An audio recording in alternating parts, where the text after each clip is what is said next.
여러분 안녕하세요. 사회 수업 이제 시작하도록 하겠습니다. 사회 수업 우리 복습 먼저 시작하는데요. 복습부터 한번 알아보도록 할게요. 우리가 배우고 있는 게 뭐냐면 민주주의죠.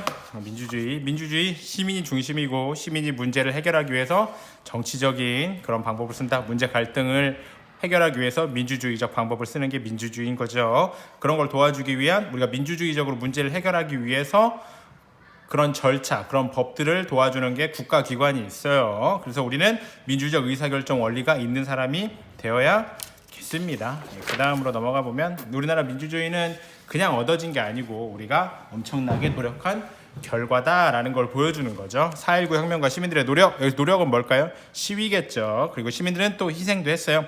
우리가 일본으로부터 독립을 하면서 민주주의를 받았어요. 민주주의를 자연스럽게 갖게 됐는데 그 민주주의에 대해서 이승만이 나타나가지고 헌법을 개정하면서 독재정치라고 부정부패, 그러니까 비효율적인 정치를 한 거죠. 3.15 부정선거까지. 3.15 부정선거는 뭐냐면은 우리 선거권을 빼앗아가다 보니까 사람들이 자신의 빼앗긴 선거권을 되찾기 위해서 노력하죠. 노력 뭐예요? 시위를 한 거죠. 대구에서 학생 민주운동, 마산에서 김주열이 희생했고요. 4월 19일 4.19 혁명이 일어나서 민주주의, 새로운 정부가 세워진 거죠.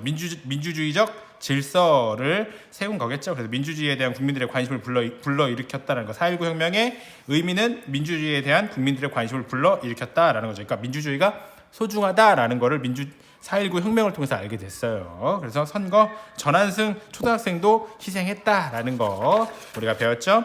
그 다음에 5.18 민주운동, 며칠 전에 5.18 있었죠. 그러니까 5.18에 대한 평가는 뭐 이런저런 의견이 있어요. 하지만 우리는 교과서에는 뭐로 나와 있어요? 5.18은 민주운동이다 라고 배우는 거예요. 민주주의 사회가 됐어요. 민주적인 사회가 됐어요. 뭘 통해서? 우리의 희생, 우리의 노력을 통해서 4.19 혁명을 통해서 민주적인 사회가 됐는데 박정희라는 군인이 나타나서 5.16 군사정변, 그러니까 쿠데타죠. 쿠데타를 일으켜가지고 독재정치를 하게 됩니다. 탱크 몰고 왔으니까. 그래서 헌법을 고쳐요. 대통령 몇 번 할 수 있게, 3번 할 수 있게. 헌법을 또 고쳐요. 대통령 몇 번 할 수 있게.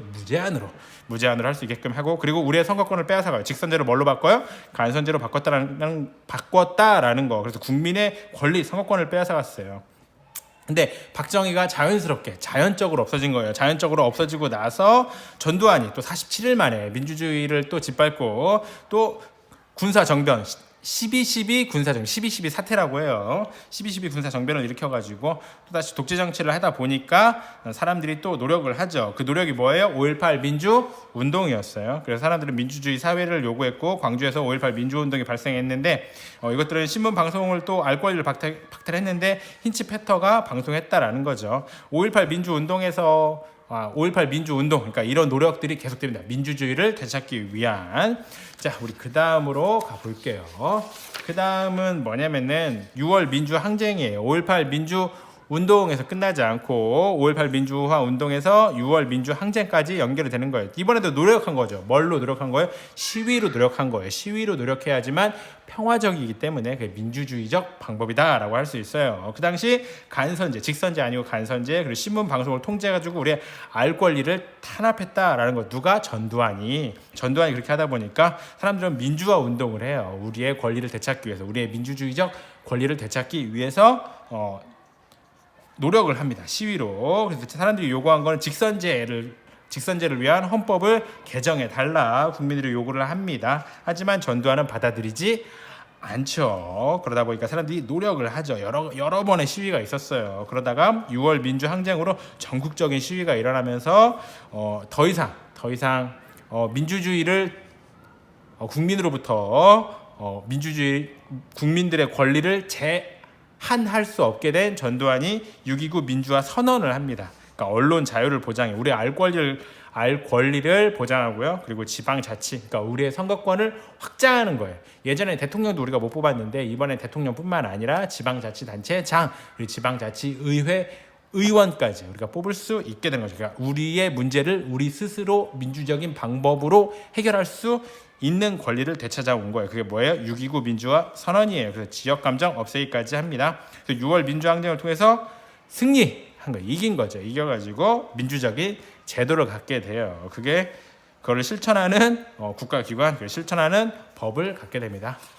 우리나라가 민주주의가 굉장히 잘 발달된 나라, 예외적으로 전 세계에서 우리나라처럼 식민지 이후에 이 정도로 민주주의가 발달한다라는 거의 없다고 해요. 자, 그 다음은 6월 민주 항쟁 이후 민주화 과정 보면 6.29 민주화 선언은 대통령 선거를 직선제로 군사독재를 없앴고요. 민주화가 이루어진 거예요. 우리의 노력, 우리의 시위를 통해서 이루어진 거. 지방자치단체장을 뽑아요. 지방의회 의원을 뽑아요. 그러면 뭐가 돼요? 우리가 지역의 문제를 우리 스스로 해결해주는 대리자들인 거예요. 그래서 민주적으로 선거를 통해서 뽑는 겁니다. 뽑았는데 얘네가 마음에 들지 않으면, 일을 똑바로 하지 않으면, 부정부패를 저지르면, 자기 독단적으로 결정을 하면, 우리의 요구를 들어주지 않으면 주민소환제라고 하는 거, 주민소환제라고 해서 투표를 통해서 여기에 뽑힌, 우리의 직선제를 통해서 뽑힌 우리의 대리인들을 다시 일반인으로 보낼 수 있습니다. 대리인직을 박탈시킬 수 있죠.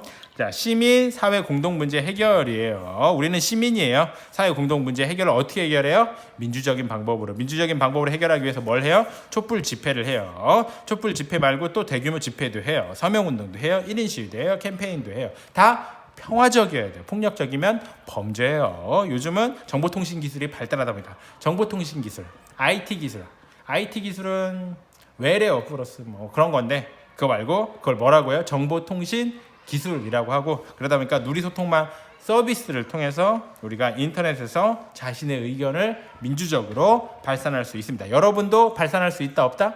있다. 그래서 평화적으로 민주적으로 더 많은 시민이 정치에 참여할 수 있다. 우리나라 민주주의가 그래서 발전하고 있는 거예요. 선거를 통해서 민주주의, 그러니까 사회 공동의 문제를 해결하는 민주주의에 참가할 수 있고요. 그리고 공청회에 참가하는 것도 사회 공동 문제 해결, 민주주의에 참가할 수 있는 방법이에요. 정당 활동도 민주주의에 참여하는 거고요. 그리고 시민단체도 민주주의에 참여하는 게 있어요. 그 다음 생활 속 사례에서 민주주의의 의미와 중요성을 알아봅시다 있어요. 문제 갈등이 있어요. 그 문제 갈등을 해결하는 과정이 뭐예요?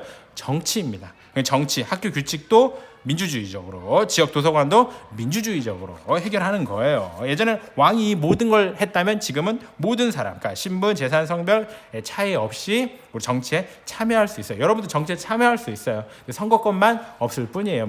뭐 누리소통망 서비스에서 댓글 다는 것도 정치활동이라고 할 수 있어요. 민주주의, 학생자치회도 민주주의다. 주민자치회도 민주주의다. 시민공청회도 민주주의다. 왜? 우리의 문제를 우리가 해결하는 과정에 있다는 거죠. 그래서 지방의회, 이런 것들이 다 민주주의적으로 작동하기 위해서는 인간의 존엄을 우리가 존중해 줘야 되고요. 그러니까 서로의 자유, 서로의 평등, 그러니까 그 사람 의견이 그만큼 중요하다라는 거예요.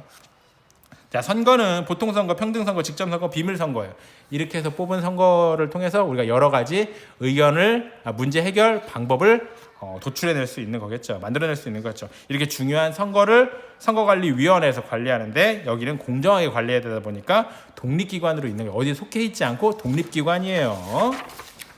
자, 그다음에 민주주의적 태도 뭐냐? 학급 공동의 문제가 있을 때 학급 회의를 열어가지고 문제 갈등을 해결하는 건데, 어떻게? 관용, 비판적 태도, 양보와 타협 을 가지고 대화 토론을 통해서 민주주의 태도는 뭐예요? 대화 토론을 하는데 관용이 있어야 되고 비판적 태도가 있어야 되고 양보와 타협이 있어야지만 민주주의 태도가 있는 거예요. 이런 민주주의 태도가 있는 사람들은 지적인 대화가 가능한 겁니다. 그러다 보니까 문제 갈등을 민주주의적으로 해결할 수 있는 거예요. 막 화내고 막 이런 사람들 있죠? 그러면 안 됩니다. 화내는 게 아니고 비판적 태도, 관용과 양보. 선생님도 맨날 헷갈려요.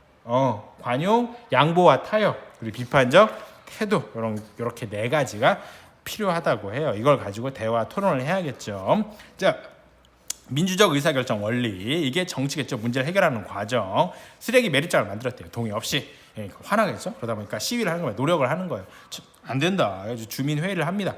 민주주의를 실현하는 그런 장소, 주민회의가 있는데, 주민회의에는 우리의 대표, 주민 대표, 우리의 대표, 시장, 우리의 대표, 시의회 의원이 있는 거예요. 시청 공무원은 뽑히신 분들이죠. 그래가지고 대화 토론을 통해 가지고 타협과 양보, 양보와 타협, 비판적 태도, 그리고 비판적 태도, 관용을 통해 가지고 대화 토론을 해서 주민회의에서 결과를 이끌어내면 문제 해결 방법이 나오면 제일 좋은 거예요. 나오지 않을 때는 다수결 원칙으로 문제를 해결합니다. 그럴 때는 이게 쉽고 빠르다. 하지만 소수 의견 존중도 해야 한다. 하는 거죠. 소수 의견 존중할 필요 없다 이거 아니에요. 자, 그 다음에 국민 주권이란 건 뭐냐 했을 때 우리가 주인으로서 스스로 문제를 해결할 수 있는 권리인데 스스로 문제를 해결하기 위해서 투표를 하는 거겠죠. 그래서 이 국민 주권을 위해서 우리가 노력했어요. 어떤 노력? 시위를 한 거예요. 1972년 4.19 혁명, 5.18 민주화 운동, 6월 민주항쟁이 있어요. 긴급 조치라는 게 뭐냐면 9번이나 했었대요. 언론 자유도 없어요. 집회 자유도 없어요. 재판 자유도 없어요. 재판을 받을 권리도 없어요. 그러니까 이게 뭐냐면 우리의 자유와 평등 이런 권리를 빼앗아가는 거예요. 원래는 이런 걸 빼앗아가는 사람들은 범죄를 저지른 사람들에 한해서 아니면은 전쟁이 났을 때 한해서 하는 건데 그런 게 없음에도 불구하고 긴급조치를 통해서 그런 것들을 가져갔다고 합니다. 그래서 2013년에 헌법소원을 통해서 이거 위헌이다 해가지고 자신의 국민 주권에 대한 권리를 되찾은 경우가 있어요. 국민 주권은 어디에서 보장하냐면 헌법에서 보장해요. 자유 권리 법에서 보장하고 있다.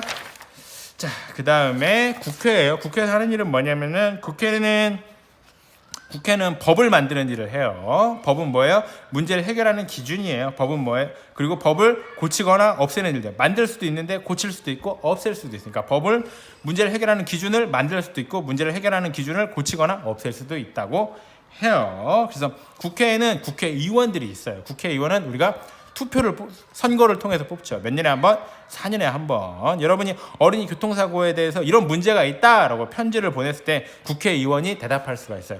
어린이 교통사고에 대한 편지도 있겠지만 이거에 대한 여러분들이 노력하는 방법은 여러 가지가 있겠죠. 요즘은 정보통신 기술이 발달하다 보니까 누리소통망 서비스에서 어떤 댓글을 단다든지 아니면 어떤 게시물을 올려가지고 국회의원들한테 요구할 수 있어요. 그럼 국회의원들이 과속방지시설 법을 만든 거예요. 법을 만들고 이 법을 실행하기 위해서 정부한테 국정감사 이거 법을 만들고 국정감사에서 정부가 잘 하고 있는지 예산을 잘 쓰고 있는지 이런 거를 하기 위한 예산 세금을 쓰는 걸 심의하는 거예요. 심의한 다음에 좋네 계획 괜찮다 확정할 수 있는 거예요. 근데 계획까지 괜찮았는데 실행까지 잘 했는지 마지막 검토까지 해줍니다. 그래서 국정감사가 있는 거죠. 국회에서 하는 일은 국정감사, 그리고 법을 만드는 일, 법을 고치는 일, 법을 없애는 일 이렇게 4가지 정도 한다라고 보면 되겠어요. 자, 그 다음에 정부에서 하는 일이에요. 좀 복잡하죠? 왜냐하면 정부는 우리나라 살림을 하는 거예요. 세금을 받아가지고 세금을 쓰는 일을 한다라고 하면 되겠어요. 근데 그냥 하는 게 아니고 우리나라 법치주의라고 해서 국회에서 만든 법을 기준으로 해서 돈을 쓰는 거예요. 돈을 그냥 쓰는 것도 아닙니다. 예산이라고 해서 예산을 쓰기 위한 계획을 세워가지고 국회에서 심의를 받는 거예요. 검사를 받는 거죠. 그럼 국회에서 심의를 받은 다음에 확정도 해줘요. 국회에서 괜찮다라고 해요. 괜찮다라고 확정까지 해주면 그걸 가지고 잘 사용하면 마지막에 이렇게 사용했어요 라고 해서 영수증 같은 거 보여주고 이렇게 잘 사용했다 부정부패 없이 해서 검토까지 받는 거예요. 그래서 정부하고 국회는 서로 견제하는 역할인 거죠. 견제하고 서로 돕는 역할. 정부 어린이 보호구역 내 교통안전시설 설치 의무화 법안이 통과가 됐어요. 법이 만들어진 거죠. 자, 우선 볼게요. 정부는 대통령, 국무총리, 국무위원으로 구성돼가지고 국무회의를 해요. 국무회의를 하는데 대통령은 5년에 한 번씩 우리가 선거를 통해서 뽑고 외국에 대한 대표고 우리의 최고 책임자가 모든 것에 대해서 책임을 물을 수 있어요. 국무총리는 국무총리는 특별한 일이 있을 때 대통령이 외국에 방문했을 때 대통령의 역할을 대신할 수 있어요. 그래서 국무총리는 또 각부를 관리할 수 있습니다. 국무회의를 열 수 있는 그런 2가지 자리는 대통령하고 국무총리예요. 대통령이 있을 땐 대통령이 열면 돼요. 대통령이 없을 땐 국무총리가 열면 됩니다. 대통령이 없을 때 국무총리가 국무회의를 열어가지고 장관이랑 국무위원들을 자리에 출석을 요구한 다음에 어린이 보호구역 내 교통안전시설 설치 의무화 법안이 만들어졌으니까 이거에 대해서 우리가 해결할 수 있는 방법을 만들어내는 겁니다. 어디에서? 정부에서. 어떻게? 예산을 써가지고. 그래서 그래서 정부는 교육부도 있고요, 국방부도 있고요, 소방청도 있고요, 식품의약품 안전처도 있어요. 자, 그 다음 볼게요. 오늘 배우는 건 뭐냐면은 우리가 국회도 배웠죠. 그 다음에 정부도 배웠어요. 그 다음에 법원에서 하는 일을 알아봅시다 해서 선생님은 이렇게 교과서에 동그라미 치잖아요. 그죠? 여러분은 다양한 방법으로 공부를 해보세요. 색연필도 좋고요. 형광펜도 좋아요. 근데 형광펜은 너무 진하게 쓰면 좀 비치는 그런 것도 있어가지고 연필도 나쁘진 않아요. 근데 연필은 번지는 그런 면도 있습니다. 그래서 깔끔하게 여러분이 기분 좋게 공부할 수 있는 그런 학습 도구를 가지고 공부하시면 되겠어요. 중요한 포인트는 항상 복습입니다. 네, 복습을 잘할 수 있길 바래요. 자, 교통사고로 소형인에 반 친구를 다치게 한 운전자는 어린이 보호구역에 대한 법률을 위반한 혐의로 법원에서 재판을 받았다. 자, 교통사고가 발생한 거죠. 네, 교통사고. 자, 어린이 보호구역에 대한 법률을 위반한 혐의로 법원에서 뭘 받았대요? 재판을 받았대요. 자, 우리 적어볼게요. 법원. 교통사고가 났대요. 문제를 해결하기 위한 기준이 있는 거죠. 어린이 보호구역에 대한 법률을 위반한 것에 대해서 재판을 받았대요. 재판. 뭐 얼마를 배상할지 아니면 뭐 어떻게 죄를 받을지 이런 걸 사고를 낸 피고인에게 벌금 땡땡원을 선고합니다. 피고인. 이것도 해야겠다. 주변이 어두워 피고인의 차가 미처 피해 학생을 피할 수 없었습니다. 자, 피고인은 어린이 보호구역에서 학생들의 안전에 유의하지 않았습니다. 조심하지 않았다는 거죠. 운전자는 빠른 속도로 운전하고 있었습니다. 그래서 피고인도 한번 적어볼까요? 피고인, 피해자. 피고인도 있고 피해자도 있는 거겠죠. 자, 우리 그 다음 또 볼게요. 법원은 법에 따라 재판을 하는 곳이래요. 사람들은 다툼이 생기거나 억울한 일을 당했을 때 재판으로 문제를 해결한대요. 문제를 해결한대요. 문제가 생겼을 때 재판을 통해서 해결한다. 자, 법원에서 하는 일, 층간소음 때문에 너무 힘들어요. 땡땡씨가 정신적 피해를 입은 만큼 배상하세요. 일부러 그런 건 아니라고요. 사람들 사이에 다툼을 해결해 준대요. 뭐를 통해서? 재판을 통해서. 네모네모씨를 폭행한 것이 인정되어 징역 0년을 선고합니다. 법을 지키지 않은 사람을 처벌한다. 처벌. 자, 영영시에서는 피해자에게 수리 비용을 보상하세요. 지하철 공사 때문에 우리 집이 부서졌어요. 개인과 국가, 지방자치단체 사이에서 갈등을 해결해 준대요. 우리가 국가를 뭐라고 하긴 어려우니까. 그러니까 어디에 고소하는 거예요? 법원에 고소하는 겁니다. 우리 적어볼게요. 자, 법원은 법에 따라서 뭘 해요? 재판한대요. 다툼, 억울한 일, 다툼, 처벌 하고요. 개인과 국가 아니면 지방 자치 단체 사이의 갈등을 해결해 준대요. 그렇구나. 뭐 그런 거예요. 문제, 갈등. 자, 우리 또 그 다음 볼게요.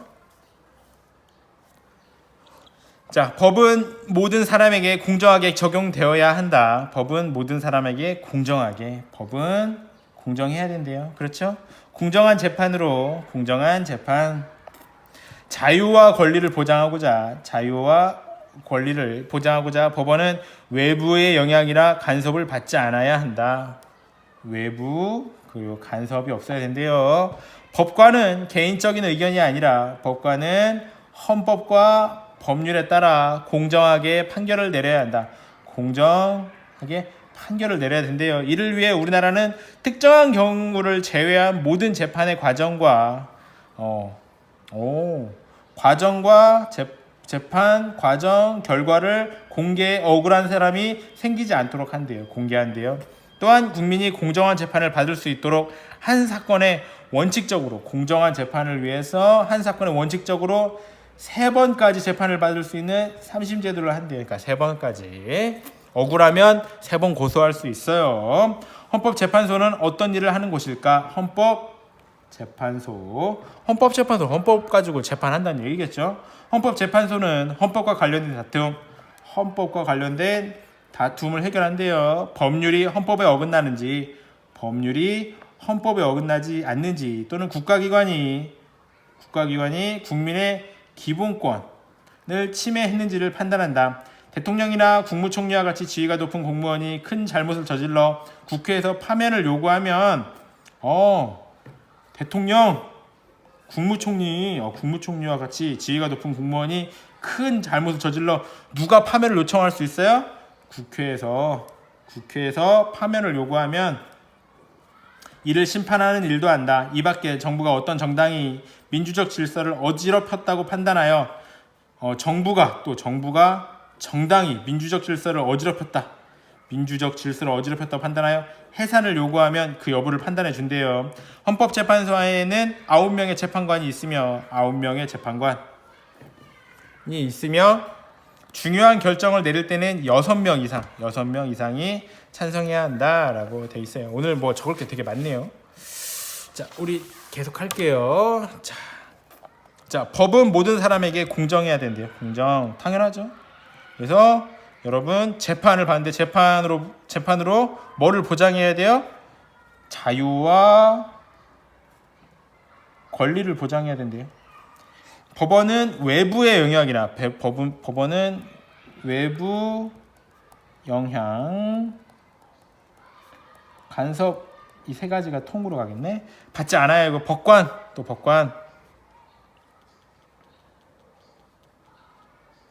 법관은 헌법,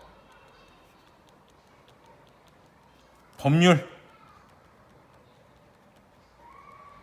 따라서 뭘 내려요? 판결을 내린대요. 그래서 또 재판 과정 결과를 공개한대요. 왜? 공정하게 하려고. 공정 여기 써있네. 간주 또 쓸게요. 그런 다음에 왜 또 공정하려고 3심 제도도 하는 거겠죠. 자, 헌법재판소가 있대요. 헌법재판소도 재판을 해요. 뭘 가지고? 헌법을 가지고. 자, 국가기관. 국민 기본권을 침해했는지 안 했는지, 대통령, 국무총리 파면 누가 요구해요? 국회에서 요구합니다. 정부 가만히 있을 수 없죠. 정부는 또 정당, 민주적 질서, 정당 해산을 요구할 수 있겠죠? 민주적 질서에 어지럽혔는지 안 했는지. 자, 9명에 6명 이상이 찬성을 해야 한대요. 자, 이건 다음 시간이겠네요. 우리 한번 동그라미 쳐볼게요. 오늘 법원 배우고 있어요. 법원. 자, 교통사고라는 문제가 발생했죠. 그러면 어린이 보호구역에 대한 법률을 가지고 피해자가 해서 재판을 받는 거겠죠. 어디서 법원은 재판을 하는 거예요. 뭐를 가지고? 법률을 가지고. 교통사고라는 문제가 발생했는데 법률을 가지고 판단해 주는 거겠죠. 그래서 교통사고가 발생하면 피고인도 생기고 피해자도 생겨요.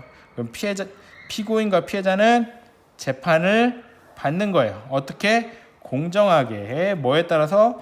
법에 따라서. 법원은 다툼이라든지 억울한 일을 뭐를 통해서 해결해줘요? 재판을 통해서 해결해 줍니다. 개인과 국가, 지방자치단체끼리의 문제도 어디에서? 재판을 통해서 해결해 주는 거예요. 재판은 국민의 자유와 권리를 보장해요. 그리고 결과를 공개합니다. 과정 결과를 공개해요. 왜? 공정해야 되니까 공정하려고 또 뭐도 해요? 3심 제도도 한다라는 거죠. 그리고 법관은 헌법과 법률을 가지고 재판을 해요. 그래서 판결을 또 헌법과 법률에 따라서 해야 돼요. 외부 영향이나 간섭을 받으면 돼요? 안 돼요? 안 돼요. 재판도 외부 영향 간섭 받으면 돼요? 안 돼요? 안 돼요. 만약에 외부 영향 간섭을 받은 것 같다라고 하면 다시 한번 재판을 신청할 수 있어요. 최대 몇 번? 3번. 자, 헌법재판소에서 재판을 하는 경우가 있어요. 피고인을 처벌하겠죠. 뭐에 따라서? 법에 따라서. 자, 헌법재판소에서 국가기관이 국민 기본권을 침해했을 때, 요때도 헌법재판소에서 다툼으로 보고 억울한 일로 보고 재판을 하는 거예요. 대통령이나 국무총리를 파면하려고 할 때, 어디에서? 국회에서 파면하려고 할 때도 헌법재판소에 얘기하는 거예요. 파면시켜 달라고. 또 정부가 또 요구할 수 있는 거예요. 뭐라? 정당 해산. 쟤네들 하는 짓이 이상해. 민주적 질서를 침해한다 할 때 정부가 헌법재판소에 요구할 수 있어요. 이런 갈등이나 문제 법원에서 해결해 주는 건데, 헌법재판소는 9명의 재판관 중 몇 명이 찬성해야 돼요? 6명이 오케이를 외쳐야 문제가 찬성이 된다라는 거겠죠. 오늘은 여기까지예요. 자, 오늘 공부 잘했어요. 남은 시간은 과제를 작성해서 선생님께 제출하시면 되겠어요. 오늘은 여기까지. 끝!